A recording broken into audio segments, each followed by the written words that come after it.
നമുക്ക് ഇനി നമുക്കൊന്ന് ചിന്തിക്കാനുള്ളത്, കാരണം നമ്മുടെ ഇതിൻ്റെ അവസാന എപ്പിസോഡിലേക്ക് വരികയാണ്. നമുക്ക് ചിന്തിക്കേണ്ട ഒന്ന് രണ്ട് കാര്യങ്ങളാണ്. ഒന്ന്, ഈ ഇതെങ്ങനെ നമുക്ക് ഇവിടെ കർബ് ചെയ്യാം, അതായത് ഈ ലഹരി മരുന്ന് വ്യാപനം കേട്ടോ, അതുപോലെ ഇത് കഴിക്കുന്ന ഈ സ്വഭാവം കുട്ടികളിൽ, മദ്യത്തിൻ്റെ ഉപയോഗം കുട്ടികളിൽ, ഇതെങ്ങനെ മാറ്റിയെടുക്കാം, എങ്ങനെ കുറയ്ക്കാം എന്നുള്ളതിനെ കുറിച്ച്. കംപ്ലീറ്റും കുറയ്ക്കുക എന്നുള്ളതല്ല എൻ്റെ അഭിപ്രായത്തിൽ, അത് തുടച്ചു മാറ്റേണ്ടതാണ്. അതെ, ഈ drugs is the biggest evil. മദ്യം അത്ര ഇല്ല. കാര്യം എന്ന് വെച്ചാൽ ഒരു ഫാമിലിയെ മുഴുവൻ ഡിസ്ട്രോയ് ചെയ്യുന്നതാണ് ഡ്രഗ്സ്. അക്രമാസക്തമാവും. കാര്യം ഇത് അഡിക്റ്റഡ് ആയി കഴിഞ്ഞാൽ പിന്നെ ഇത് കിട്ടിയില്ലെങ്കിൽ ഇതിന് പൈസ കൂടും. ആദ്യമൊക്കെ എങ്ങനെയാണെന്നറിയോ ഈ ഡ്രഗ്സിൻ്റെ പരിപാടി? ചീപ്പായിട്ട് കൊടുക്കും, ഫ്രീ ആയി കൊടുക്കും. ഈ പറഞ്ഞ പോലെ സ്കൂളിൽ മിഠായി എന്നൊക്കെ പറഞ്ഞ് കൊടുക്കും. കൊടുത്തു കഴിഞ്ഞാൽ അതിനൊരു സുഖം കിട്ടി കഴിയുമ്പോൾ ചെറിയ പൈസ കൊടുക്കും. പിന്നെ അഡിക്റ്റഡ് ആയി കഴിയുമ്പോൾ പൈസ ഡിമാൻഡ് കൂട്ടും. കാര്യം ഏത് പൈസ ഇവൻ തരാൻ തയ്യാറാവുമെന്ന് മനസ്സിലാവും. അപ്പോൾ പൈസ കിട്ടാത്തപ്പോഴാണ് അക്രമാസക്തമാണ്. വീട്ടിൽ നിന്ന് മോഷ്ടിക്കുക, ദേഷ്യം പിടിക്കുക. അത് മാത്രമല്ല, ഈ പൈസയ്ക്ക് വേണ്ടി മാത്രമല്ല, അല്ലെങ്കിൽ ബിഹേവിയറിൽ തന്നെ അഗ്രസീവ്. ഈ സ്റ്റിമുലൻസ് ആണ്. ഇപ്പോൾ MDMA എന്ന മെഥിലീൻ ഡയോക്സൈഡ് ഡി മെത്താംഫിറ്റമൈൻ, പിന്നെ ക്രിസ്റ്റൽ മെത്ത് ഉണ്ട്. ഇതൊക്കെ ഹൈലി സ്റ്റിമുലൻ്റ് ആണ്. പിന്നെ അതിനെക്കാട്ടും ചെറുതാണ് ഈ ആൻറ്റി ഡിപ്രസൻസ് കൂടുതലായി കഴിക്കുക. പിന്നെ ആങ്സിയോലൈറ്റിക് സെഡേറ്റീവ്സ് ഉണ്ട്. അത് കഴിച്ചാൽ ഇൻഹിബിറ്റഡ് ആവും. ഇത് നമ്മുടെ സോഷ്യൽ ഇൻഹിബിഷൻ ഉണ്ടല്ലോ. ഇപ്പം നമ്മളിലെല്ലാം ഒരു അക്രമാസക്തനായ ഒരു മനുഷ്യന് ഒളിഞ്ഞു കിടപ്പുണ്ടാവും. പക്ഷെ നമ്മുടെ ഒരു പൗരബോധം കൊണ്ടും സമൂഹത്തിലെ ജീവിതം കൊണ്ടും നമ്മളത് സപ്രസ് ചെയ്ത് വെച്ചിരിക്കുകയാണ്. ഈ ബെൻസോഡയസിപ്പൈൻസ് ഇങ്ങനത്തെ കാര്യങ്ങൾ അഡിക്റ്റഡ് ആയിക്കുമ്പോൾ ഈ സപ്രസീവ് എലിമെന്റ് അങ്ങ് മാറും. അപ്പം നമ്മളിലുള്ള ചെകുത്താൻ പതുക്കെ പൊങ്ങി വരാൻ തുടങ്ങും. അല്ലാണ്ട് പുതിയതായി ചെകുത്താനാകുന്നതല്ല ഇതിന്റെ.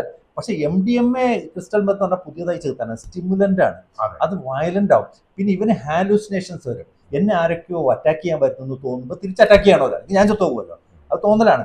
അപ്പം ഇങ്ങനെയുള്ള പല ഇഫക്ട്സ് ആണ് ഇതിന് വരുന്നത്. അപ്പൊ ഇതിന്റെ ഭാഗമായിട്ട് ആദ്യമൊക്കെ ഇതൊരു ലഹരി, ഒരു പാർട്ടി. പിന്നെ ഇതിനകത്തൊരു ഈഗോ ഇഷ്യൂസ് ഉണ്ട്. എടാ നീ എന്താണ് ഇങ്ങനെ ഒരു നേർഡ്, പഠിപ്പിസ്റ്റ്, ഇപ്പം എടുത്തു നോക്ക്, ഞാനൊക്കെ 10 പ്രാവശ്യം കഴിച്ചു, അഡിക്റ്റഡ് ആയിട്ടില്ല എന്ന് പറഞ്ഞ് സ്റ്റിമുലേറ്റ്. അപ്പോൾ ഒരു സൊസൈറ്റൽ പ്രഷർ. ഇതിനൊക്കെ അടിമപ്പെട്ടിട്ടാണ് പതുക്കെ ഇതാകുന്നത്. പിന്നീട് അക്രമാസക്തമായി. ഇതില്ലാതെ പറ്റില്ല. അപ്പോഴാണ് കുടുംബങ്ങളെ അറ്റാക്ക് ചെയ്യുന്നതും അടുത്തുള്ളവരെയൊക്കെ കൊല്ലുകയൊക്കെ ചെയ്യുന്നതും. വൈരാഗ്യമൊക്കെ വരും പെട്ടെന്ന്. അപ്പോൾ ഇത് ദോഷമാണെന്ന് എല്ലാവർക്കും അറിയാം. എങ്കിലും ഇത് എന്തും കൊണ്ട് നിർത്തുന്നില്ല. എങ്ങനെ നിർത്താം, ഇതാണ് നമ്മുടെ ഉദ്ദേശം. കേരളത്തിൽ എങ്ങനെയെങ്കിലും നിർത്തിയേ പറ്റുള്ളൂ, അല്ലെങ്കിൽ it's getting completely out of hand. ഇത് നിർത്തണമെങ്കിൽ 2 കാര്യങ്ങളോട്. ഏത് കാര്യം നിർത്തണമെങ്കിൽ, ഒന്ന് strict vigilance and enforcement. Vigilance and അത് എൻ്റെ കയ്യിലോ നമ്മുടെ കയ്യിലോ ഒന്നും അല്ല. അതിന് അധികാരപ്പെട്ടവരുണ്ട്, അവർ ചെയ്തേ പറ്റുള്ളൂ. അവർ ചെയ്തില്ലെങ്കിൽ എന്ത് ചെയ്യുന്നത് ചോദിച്ചാൽ എനിക്കറിയില്ല, ഉത്തരവില്ല. രണ്ടാമത്, ഇതിനെപ്പറ്റി മോശമായി ചിത്രീകരിക്കുക. ഇപ്പോൾ നമ്മൾ പറയാണ് പ്രതിജ്ഞ എടുക്കൂ, ഞാൻ ഇത് ഉപയോഗിക്കില്ല. അതിലൊന്നും അർത്ഥമില്ല. പ്രതിജ്ഞ എടുത്തതിൻ്റെ പിറ്റേന്ന് ഇതടിക്കും. ഇത് വളരെ നീചമായി മോശമായി പ്രതിപാദിക്കണം. അതായത് MDMA ഉപയോഗിക്കുന്നവൻ ഇവോൾവ് ചെയ്യാത്ത മനുഷ്യനിലും പ്രാകൃതൻ എന്തെങ്കിലുമൊക്കെ പറഞ്ഞ് ഇൻസൾട്ടിങ് ആയിട്ടുള്ള കാണിക്കുക. എന്തെങ്കിലും ഇൻസൾട്ടിങ് ആയി കാണിച്ചാൽ ഈ മലയാളികൾക്ക് ഒരു സ്വഭാവമുണ്ട്, നമ്മൾ പെട്ടെന്ന് ഇൻസൾട്ടഡ് ആവും. നമ്മൾ ഈഗോയിസ്റ്റിക് ആണ് ഉണ്ടല്ലോ, നമ്മൾ അഭിമാനിയാണ്. അപ്പോൾ നമ്മുടെ അഭിമാനത്തെ വ്രണപ്പെടുത്തുന്ന സ്റ്റേറ്റ്മെന്റ്സ് കൊണ്ടുവരണം. അതിൽ നാണിക്കാനൊന്നുമില്ല. അതിലിപ്പോൾ ഞാൻ പലരോടും പറയാം അങ്ങനെ ഒരു മലയാളിനെ കുറ്റം പറയണം. നമ്മൾ ഒരു മലയാളി അല്ല കുറ്റം പറയാം, ഒരു സ്വഭാവത്തെയാണ് നമ്മൾ പറഞ്ഞ. ഡോക്ടർ പറഞ്ഞത് യഥാർത്ഥത്തിൽ അതിൽ നമുക്ക് റെഡ്യൂസ് ചെയ്ത് എടുക്കാവുന്ന ഒരു കാര്യം എന്ന് പറയുന്നത്, അതായത് ഇതിന്റെ ഉപയോഗം കുറയ്ക്കുക, അതായത് ഇത് വർജിക്കാൻ ഉള്ള ഒരു ഇത് ഉപയോഗിക്കാൻ വരുമ്പോൾ എനിക്ക് എന്നോട് തന്നെ ഒരു വെറുപ്പ് തോന്നുന്നു.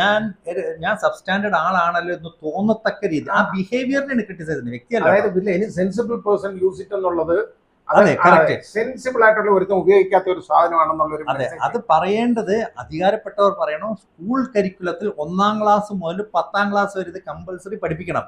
അപ്പൊ എല്ലാവരും പറയും ഇത് പഠിപ്പിക്കാൻ നേരമില്ല. നേരം ഉണ്ടാക്കും. എന്താണ് ആ സൈൻ തീറ്റ കോസ് തീറ്റ 4ാം ക്ലാസ്സിൽ നിന്ന് മാറ്റുക, A+B² മാറ്റുക, കബീർ കാ ദോഹ തുളസി കാ ദോഹ കാണാപ്പാടം പാട്ടുക, പാസ്റ്റ് പാർട്ടിസിപ്പിൾ മാറ്റുക. ഇതൊക്കെ മാറ്റി കഴിഞ്ഞ് ഇത് കയറ്റാനുള്ള സമയമല്ലോ. ഇതൊക്കെ പഠിച്ചിട്ട് ഒരു കാര്യം ഇല്ലാതെ ആവശ്യമുള്ളത് പഠിപ്പിക്കുക. അത് തന്നെ പഠിച്ചോളും. പിന്നെ അത് ആ സമയത്ത് പഠിക്കാമല്ലോ. പഠിക്കേണ്ട സമയത്ത് പഠിക്കും. ഇപ്പൊ ഞാൻ സ്കൂളിൽ പഠിക്കുമ്പോൾ പശുവിന്റെ ആമാശയം പഠിച്ചിട്ടുണ്ട്. ഞാൻ പശുവിന്റെ ആമാശയം അന്ന് പഠിച്ചുകൊണ്ടല്ല ഞാൻ ഇന്ന് ഡോക്ടർ ആയത്. അല്ലെങ്കിൽ ഞാൻ ഡോക്ടർ ആകുമ്പോൾ ഹ്യൂമന്റെ ആമാശയം നമുക്ക് പഠിച്ചാനേ. എന്തിനാ അന്ന് പശുവിന്റെ ആമാശയം വരച്ചു പഠിച്ചോണ്ട് എനിക്ക് ബയോളജിയോട് വെറുപ്പായി.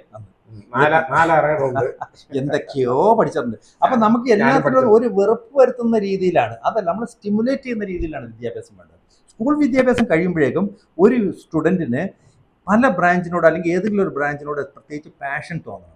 ഇപ്പോഴത്തെ 10ാം ക്ലാസ്സിലെ പല പിള്ളേരോടും ഞാൻ സംസാരിക്കാറുണ്ട്, ഒരു സബ്ജക്റ്റിനോട് പാഷനില്ല, എല്ലാം മടുത്ത്. കാര്യം കാണാപ്പാടം പഠിപ്പിച്ച് ബോറടിപ്പിച്ച്. അപ്പോൾ യൂസ്ഫുൾ ആയിട്ടുള്ള കാര്യങ്ങൾ പഠിപ്പിക്കുക.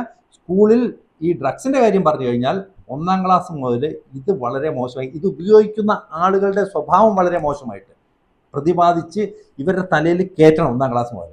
ഇതിൻ്റെ കൂടെ തന്നെ വിജിലൻസും വേണം, സ്ട്രിക്ട് വിജിലൻസ് ആൻഡ് എൻഫോഴ്സ്മെൻറ്റ്. ഈ സ്ട്രിക്ട് വിജിലൻസ് എൻഫോഴ്സ്മെൻറ്റ് വേണമെങ്കിൽ വേറൊരു കാര്യം കൂടെ ഉണ്ട്.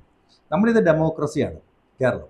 ഈ ഡെമോക്രസി എന്ന് പറഞ്ഞാൽ ആരും കയറി പെട്ടെന്ന് വന്ന് മുഖ്യമന്ത്രിയോ അല്ലെങ്കിൽ ഇൻവെസ്റ്റിഗേറ്റീവ് ഓഫീസറോ CBI ഒന്നും ആകുന്നതല്ല. നമ്മൾ ഇലക്ട് ചെയ്ത നമ്മുടെ നേതാക്കളെ എടുത്തിട്ടും അവർ ബ്യൂറോക്രാറ്റ്സിനെ അപ്പോയിന്റ് ചെയ്യും, ഗവൺ ചെയ്യുന്ന സിസ്റ്റമാണ്. അപ്പോൾ നമ്മൾ ഇലക്ട് ചെയ്യുമ്പോൾ കേരളത്തിലെ ജനങ്ങൾ ചെയ്യേണ്ടത് ഉത്തരവാദിത്വ ബോധത്തോടെ ഇലക്ട് ചെയ്യുക, കഴിവുള്ളവരെ നോക്കി ഇലക്ട് ചെയ്യുക, പാർട്ടി നോക്കരുത്. ഞാനിപ്പം ഒരു പ്രത്യേക പാർട്ടി സപ്പോർട്ടുള്ള ആളായിരിക്കും, പക്ഷേ ആ പ്രത്യേക പാർട്ടിയുടെ ചിന്താഗതി അല്ലെങ്കിൽ അതിലെ കാൻഡിഡേറ്റ് വിവരമില്ലാത്ത ആളാണെങ്കിൽ ഞാൻ വിവരമുള്ള ആൾക്ക് സെലക്ട് ചെയ്യാൻ പാടുള്ളൂ. അത് ചിലപ്പോൾ ഇൻഡിപെൻഡന്റ് കാൻഡിഡേറ്റ് ആയാലും കുഴപ്പമില്ല. ആ രീതിയിൽ ചിന്തിച്ചാൽ മാത്രമേ കേരളത്തിന്റെ നന്മ ആഗ്രഹിച്ച് വോട്ട് ചെയ്യുന്ന ഒരു ജനസമൂഹം വന്നാൽ ഇവിടെ നന്നാവുള്ളൂ. ഇവിടെ എങ്ങനെയാണെന്ന് അറിയാം, അതായത് ഡോക്ടർ പറഞ്ഞു വരുന്നത് വിവരമുള്ളവരുടെ ഭൂരിപക്ഷമായിരിക്കണം ഡെമോക്രസി. അതായിരിക്കും കറക്റ്റ്. സത്യം പറഞ്ഞ വിവരമുള്ളവരെ വോട്ട് ചെയ്യാൻ പാടുള്ളൂ. 18 വയസ്സെന്നുള്ള ഏജ് മാറ്റുക.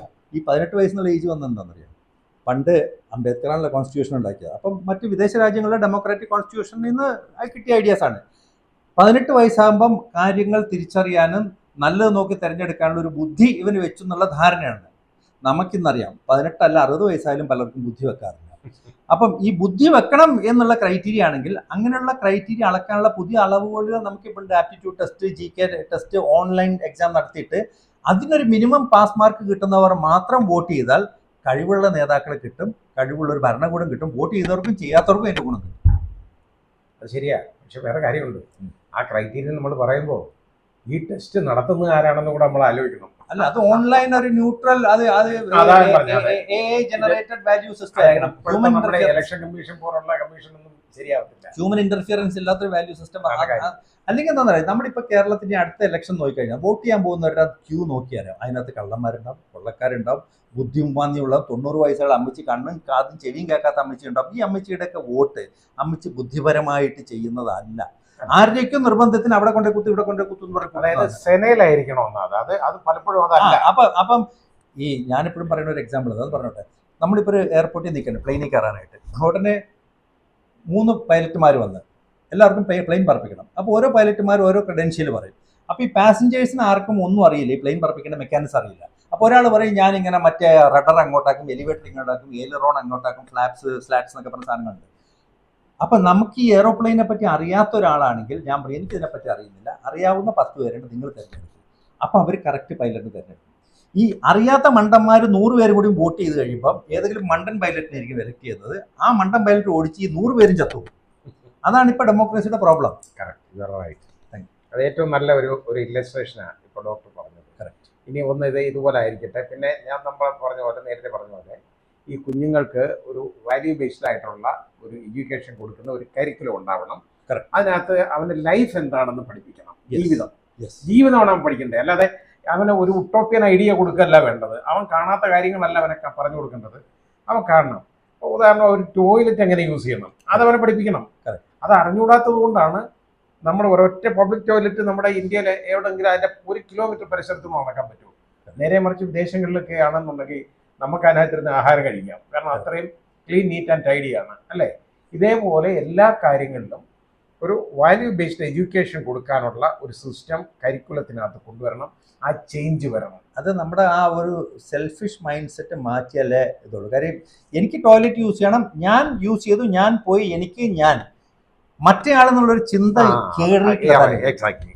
അതുപോലെ ഈ കരുണ, ആർദ്രത, സഹജീവിയോടുള്ള സ്നേഹം, ഈ ഒരു സാഹോദര്യം, ഇതെല്ലാം കുഞ്ഞുങ്ങളെ പഠിപ്പിക്കണം. ഇതൊക്കെയാണ് പഠിപ്പിക്കേണ്ടത്. ഒരു കാര്യം ഞാൻ പറയാം, നമ്മുടെ കേരളത്തിലുള്ള ഒരു നല്ല കാര്യം എന്താ പറയുക, ഈ സാഹോദര്യം, കരുണ പെട്ടെന്നൊരു വയനാട് ദുരന്തം ഉണ്ടാകുമ്പോൾ വരും, അല്ലെങ്കിൽ ഒരു ട്രെയിൻ മറിഞ്ഞാൽ വരും, അല്ലെങ്കിൽ ഒരു വെള്ളപ്പൊക്കം ഉണ്ടായി വരും. അതല്ലാത്ത സമയത്ത് നോക്കിയാൽ ഇതൊന്നുമില്ല. അതിന് പിറ്റേന്നത് കാണില്ല. അതല്ലാത്ത അപ്പൊ ഇതുണ്ട്. അപ്പൊ ഇത് എന്തുകൊണ്ട് അല്ലാത്ത സമയത്ത് വന്നുകൂടെന്നാണ് എനിക്ക് മനസ്സിലായത്. അതായത് ഒരു ദുരന്തം വേണം, സാഹോദര്യം വെളിയിൽ വരണമെങ്കിൽ ദുരന്തം വേണം എന്നുള്ള ഒരു കൺസെപ്റ്റാണ് വന്നേക്കുന്നത്. അതായിരിക്കരുത്. ഡെവലപ്ഡ് കൺട്രീസിൽ ദുരന്തം ഇല്ലാത്ത സാഹോദര്യം വരും, അതുകൊണ്ട് ദുരന്തം ഉണ്ടാകുകയില്ല. കറക്റ്റ്. ഏതായാലും നമ്മുടെ ഡോക്ടർ ഹാറൂൺ പിള്ള എൻ്റെ സുഹൃത്താണ്. അദ്ദേഹം വളരെ സീനിയറായിട്ടുള്ള ന്യൂറോ സർജനാണ്. അദ്ദേഹം ഒരുപാട് ഹോസ്പിറ്റലുകളിൽ ജോലി നോക്കിയിട്ടുണ്ട്, വിദേശങ്ങളിലൊക്കെ പഠിച്ചിട്ടുണ്ട്. അങ്ങനെയൊക്കെയുള്ള അദ്ദേഹത്തിൻ്റെ അനുഭവ സമ്പത്തും യഥാർത്ഥ പ്രാക്ടിക്കൽ എക്സ്പീരിയൻസിൽ നിന്നുള്ള കാര്യങ്ങളുമാണ് ഇവിടെ പലതും പറഞ്ഞത്. പിന്നെ കൂടുതൽ സയൻറ്റിഫിക് ആയിട്ടുള്ള കാര്യങ്ങൾ അദ്ദേഹം മെഡിക്കലായിട്ടൊന്നും പറയാത്തത് അത് എല്ലാവർക്കും ദഹിക്കുന്ന കാര്യങ്ങളല്ല. അദ്ദേഹത്തിന് അതിനെക്കുറിച്ച് നന്നായിട്ട് അറിയാം. പക്ഷേ നമ്മൾ അതിലേക്കല്ല പോകേണ്ടത്. നമുക്ക് ഇന്ന് എന്ത് വേണം, എങ്ങനെ, അതായത് പ്രാക്ടിക്കലായിട്ട് നമുക്ക് എന്തൊക്കെ ചെയ്യാം എന്നുള്ളതിനെക്കുറിച്ചുള്ള ഒന്ന് സംസാരിക്കാൻ ഞങ്ങളൊരു ശ്രമം നടത്തിയതാണ്. ഇനി ഞങ്ങൾ മറ്റു വിഷയങ്ങളെക്കുറിച്ചൊക്കെ ഞങ്ങൾ പിന്നീട് സംസാരിക്കാം. Thank you. ഏതായാലും thank you very much. Thank U.